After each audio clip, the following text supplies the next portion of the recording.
ఈ అంతర్జాతీయ యోగా కార్యక్రమాన్ని నిర్వహించాలని ఆలోచన చేసి ఇంత పెద్ద ఎత్తున విజయవంతం చేసినటువంటి అనేక మంది ఉన్నారు. వాళ్ళలో ఒక 3-4 గుర్తు చేయాలి.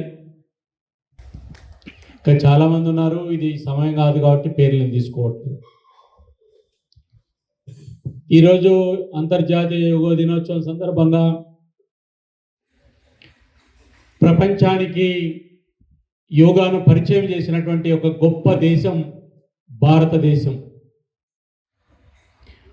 ప్రపంచంలో అనేక దేశాలు వాళ్ళ దేశాల చరిత్రను చెప్తూ ఉంటాయి, వాళ్ళ యొక్క దేశాల గొప్పతనాన్ని కూడా చెప్తూ ఉంటాయి. అయితే ప్రపంచంలో ఒక దేశం చెబితే మరొక దేశం వినదు.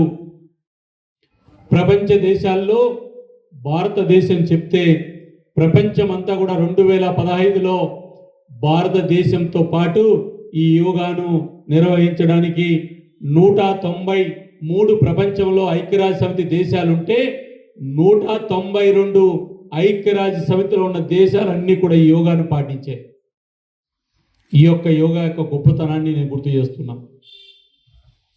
భారత ప్రధానమంత్రి నరేంద్ర మోడీ గారు 2005లో దేశంలో ఉన్నటువంటి 140 కోట్ల మందే కాదు, ప్రపంచమంతా కూడా వసుదైవక కుటుంబం, ఈ దేశమే కాదు ప్రపంచమంతా బాగుండాలని ఆకాంక్షించేటువంటి మన గొప్ప దేశం ప్రపంచానికి యోగాను పరిచయం చేసింది.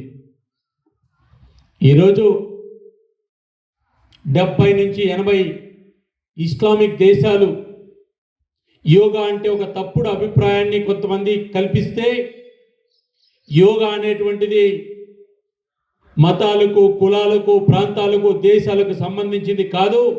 ఇది మానవ జీవన ప్రమాణాలను, మానవుల జీవన యొక్క అస్తిత్వాన్ని ప్రపంచంలో పనికొచ్చేటువంటి ఒక ప్రక్రియ. ప్రపంచ దేశాలంతా కూడా భారతదేశానికి కృతజ్ఞతగా ఉండాలని చెప్పి ఇస్లామిక్ దేశాలు సైతం యోగాను ఈరోజు పాటిస్తున్నారు. ఇది భారతదేశం యొక్క 140 కోట్ల మంది యొక్క గర్వ కారణం అని చెప్పి నేను గుర్తు చేస్తున్నాను. అంతేకాదు, ఈరోజు ఈ దేశంలో రాజకీయాలకు అతీతంగా 21వ తేదీ కోట్ల మంది ఈరోజు ఈ దేశంలో యోగా నిర్వహణకు ముందుకు వస్తున్నారు.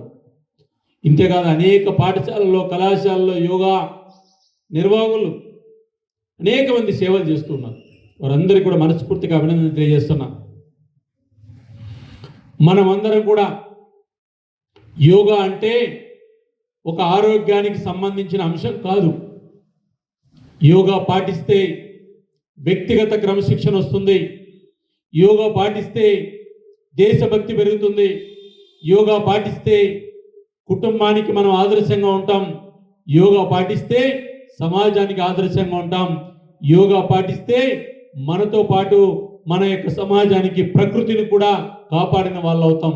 ఎందుకంటే యోగా పాటించే ప్రతి ఒక్కరిలో కూడా వ్యక్తిగత క్రమశిక్షణ మనకు స్పష్టంగా కనపడుతుందనే విషయాన్ని నేను గుర్తు చేస్తూ, ఈరోజు ఆంధ్రప్రదేశ్లో కదిరిలో ఇంత పెద్ద ఎత్తున యోగా కార్యక్రమం నిర్వహించినటువంటి మీకు, పాల్గొన్నటువంటి అందరికీ ప్రత్యేకంగా మన యొక్క కార్యక్రమాన్ని మనకు ఈ యొక్క యోగా గురువులు మనకు రవిచంద్ర నాయుడు గారు, అదేవిధంగా విష్ణు గారికి ప్రత్యేకంగా నేను అభినందనలు, ధన్యవాదాలు తెలియజేస్తూ